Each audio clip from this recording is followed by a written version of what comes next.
वाराणसी के दौरे पर हैं। वाराणसी में सीएम योगी आदित्यनाथ ने पहले बाबा काल भैरव के दर्शन किए, पूजा अर्चना की और इसके बाद में मुख्यमंत्री योगी आदित्यनाथ ने बाबा विश्वनाथ के दर पर पहुंचकर मत्था टेका।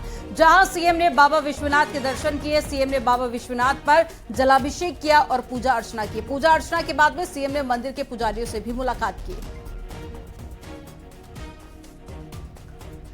तो वाराणसी से तस्वीरें ये देखिए, मुख्यमंत्री योगी आदित्यनाथ वाराणसी के दौरे पर रहे और तमाम पुजारियों से सीएम ने मुलाकात की, लेकिन उससे पहले यहां काल भैरव मंदिर पहुंचे, बाबा विश्वनाथ की पूजा अर्चना की और ये पूजा अर्चना के दौरान की तस्वीरें आपको दिखा रहे हैं। काल भैरव मंदिर पे भी सीएम योगी आदित्यनाथ ने पूजा अर्चना की और इसके बाद पे शिवलिंग पर रुद्राभिषेक भी किया और बाबा विश्वनाथ की विशेष मंत्रोच्चार के बीच में पूजा अर्चना की गई और साथ ही पुजारियों से मुलाकात भी की। सीएम ने उनकी समस्याओं को भी जाना।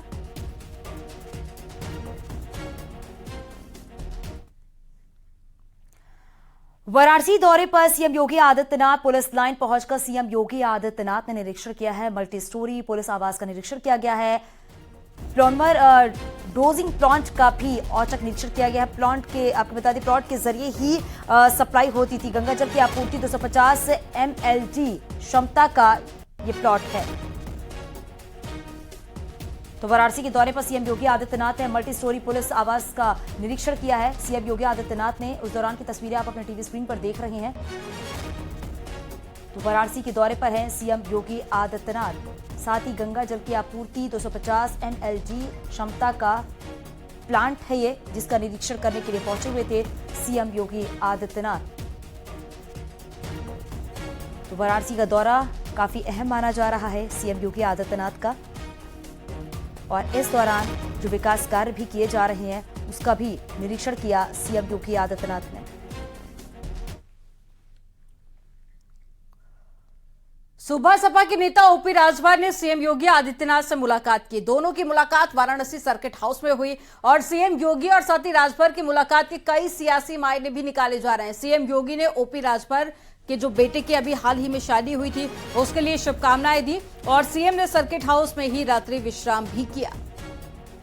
तो देखिए, ओपी राजभर के बीजेपी से गठबंधन करने की पहले ही चर्चाएं काफी ज्यादा तेज थी। अब ऐसे में मुख्यमंत्री योगी आदित्यनाथ से जब ओपी राजभर ने मुलाकात की तो सियासी चर्चाएं यहां और ज्यादा तेज हो गई।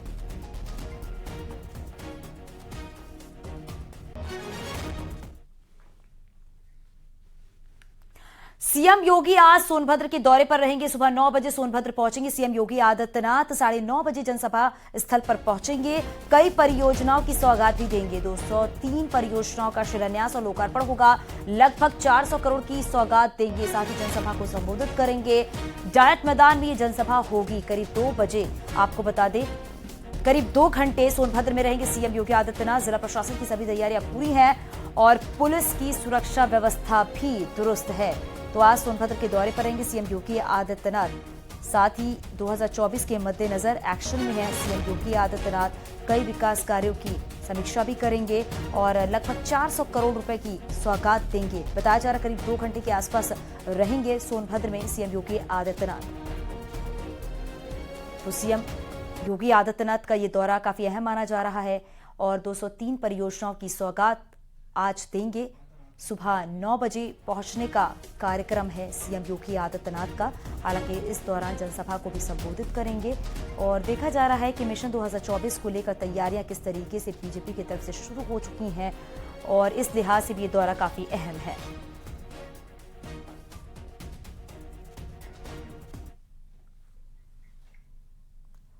रक्षा मंत्री राजनाथ सिंह आज से 3 दिवसीय लखनऊ दौरे पर रहेंगे। यूसीसी की चर्चा के बीच में नदवा कॉलेज का राजनाथ सिंह दौरा करेंगे। लखनऊ राजनाथ सिंह का संसदीय क्षेत्र भी है, इसी लिहाज से ये काफी ज्यादा खास हो जाता है और लखनऊ को विकास कार्यों की सौगात भी दे सकते हैं।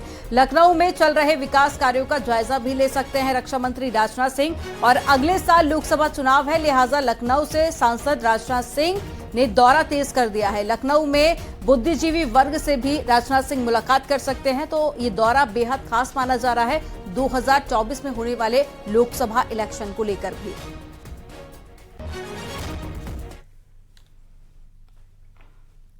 गाजियाबाद की छात्रा ने खुदकुशी की है। मेडिकल की छात्रा ने खुदकुशी की है। फांसी लगाकर छात्रा ने जान दी है।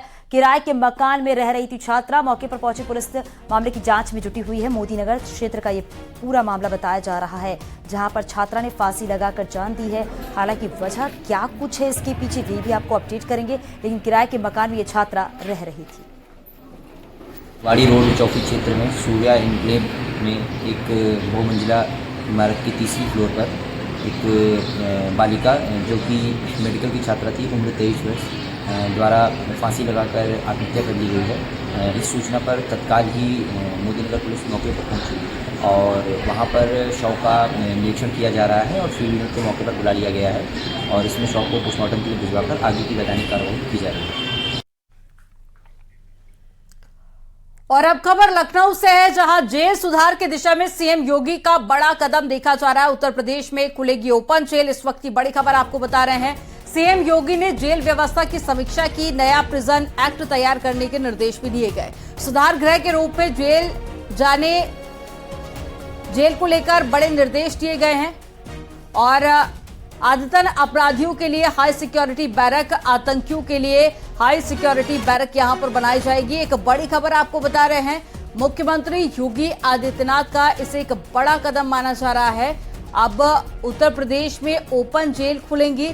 सीएम योगी ने जेल व्यवस्था की समीक्षा की थी, जिसके बाद में नए प्रिजन एक्ट तैयार करने के निर्देश भी दे दिए गए हैं।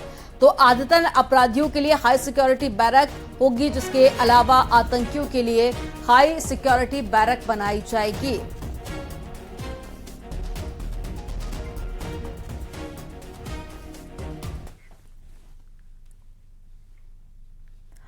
और चलिए बात कर लेते हैं यूनिफॉर्म सिविल कोड पर। विधि आयोग द्वारा धार्मिक संगठनों से रिपोर्ट मांगने पर संभल सांसद शफीकुर रहमान बर्क ने सवाल उठाए हैं। सांसद बर्क ने यूनिफॉर्म सिविल कोड को रिजेक्ट करने का ऐलान किया है। क्या कुछ उन्होंने कहा, सुनाते हैं आपको। सामाजिक ढांचे पे हजारों कितना जमाना हो गया जब दुनिया बनी है, तो जब से कोई किसी को कोई इतराज नहीं था। आज ये बीजेपी की गवर्नमेंट को इतराज है बस। तो ये बिल्कुल गलत है कि उसकी वजह से ये आपस में मेलजोल नहीं हो पा रहा, बल्कि उनकी पॉलिसी के एतबार से बीजेपी की पॉलिसी हिंदू मुस्लिम है, नफरत की पॉलिसी है। उसकी वजह से ये सारा देश का ढांचा खराब है, बिगड़ा हुआ है, हालात बिगड़े हुए हैं। लेकिन इसमें गवर्नमेंट सिवाय मतलब ये कि अपनी नफरत फैलाने के कोई अच्छा काम करने के लिए तैयार नहीं। और यूनिफॉर्म सिविल कोड पर आयोग ने सार्वजनिक और धार्मिक संगठनों को अपने विचार देने के लिए 30 दिन का समय दिया है। और इसी सिलसिले में हाई कोर्ट के अधिवक्ता और साथ ही संविधान विशेषज्ञ उपेंद्र उपाध्याय ने भी अपनी राय रखी है। यूनिफॉर्म सिविल कोड को लेकर उन्होंने क्या कुछ कहा है, वो आपको सुनवाते हैं।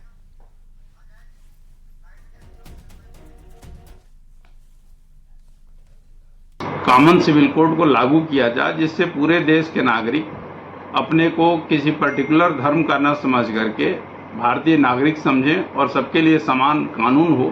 ये धीरे धीरे नागरिक भी स्वीकार कर लेंगे कि उनका पर्टिकुलर धर्म का कोई जो कस्टम्स है और नियम है वो लागू नहीं होगा, बल्कि भारत का कानून लागू होगा। राष्ट्रीय बाल आयोग ने देश में इस्लामी तालीम के बड़े केंद्र दारुल उलूम को नोटिस जारी किया है। मामला दारुल उलूम के उस फरमान से जुड़ा हुआ है जिसमें यह कहा गया था कि दारुल उलूम का कोई भी छात्र अंग्रेजी नहीं पढ़ेगा। इस मामले को लेकर राष्ट्रीय बाल आयोग ने सहारनपुर डीएम को 3 दिन के अंदर रिपोर्ट सौंपने का आदेश भी जारी कर दिया है।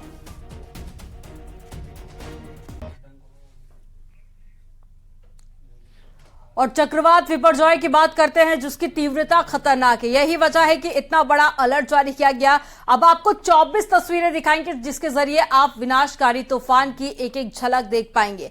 अब ये 24 तस्वीरें अभी तक देखिए, कई इलाकों में अभी तक ये तूफान देखा गया है और वहां पर खड़े रहना भी मुश्किल है, क्योंकि काफी तेज गति से हवाएं चल रही हैं। तो हर तस्वीर में तूफान का ट्रेलर है, तबाही का मंजर है, दहशत है, सन्नाटा और समुद्र का शोर है। तो गुजरात के प्रभावित 8 जिलों से 75,000 से ज्यादा लोगों को अब तक सुरक्षित स्थानों पर पहुंचाया जा चुका है। मौसम विभाग की माने तो ये काफी ज्यादा गंभीर चक्रवाती तूफान है। इसकी वजह से पेड़, छोटे मकान, मिट्टी और साथ ही टीन के घरों को नुकसान हो सकता है और साथ ही कच्छ और सौराष्ट्र के लिए रेड अलर्ट भी जारी किया गया। इन इलाकों में तेज हवाओं के साथ भारी बारिश भी हो रही है।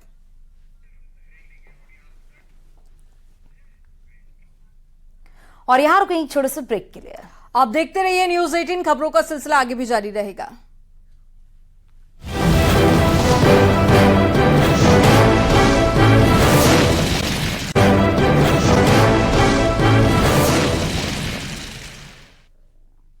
ब्रेक के बाद एक बार फिर से आपका स्वागत है। चलिए खबरों में आगे बढ़ेंगे। अतीक अहमद के करीबियों पर ईडी ने एक साथ कई ठिकानों पर छापे मारे हैं, जिसके बाद में करीब 100 करोड़ की संपत्ति के दस्तावेज बरामद किए गए हैं और ये एक बड़ा एक्शन माना जा रहा है। चलिए अब बात करेंगे बागपत की। बागपत में बीजेपी सांसद सत्यपाल सिंह ने बड़ौत में लाभार्थी सम्मेलन को संबोधित किया। इस दौरान में सत्यपाल सिंह ने कहा कि शास्त्रों में लिखा है कि लक्ष्मी का आसन कमल है, इसलिए घर में लक्ष्मी चाहिए तो कमल रखना ही होगा, कमल का बटन दबाना ही होगा। और बीजेपी सांसद ने कहा कि जो कमल के साथ नहीं, उनसे लक्ष्मी जी नाराज हो जाएंगी।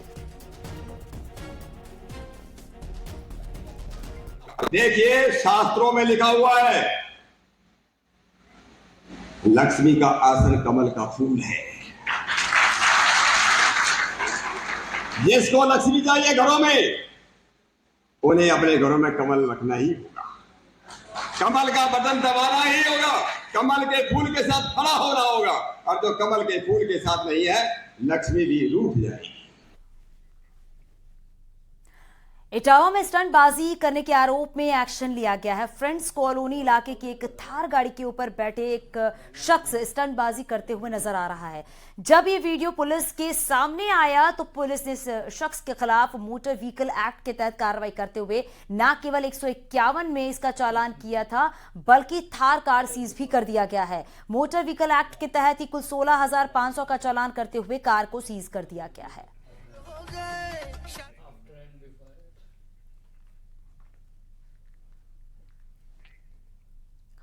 और चलिए यहां पर रुकेंगे एक छोटे से ब्रेक के लिए, और आगे भी खबरों का सिलसिला जारी है। बने रहिए न्यूज़ 18 के साथ।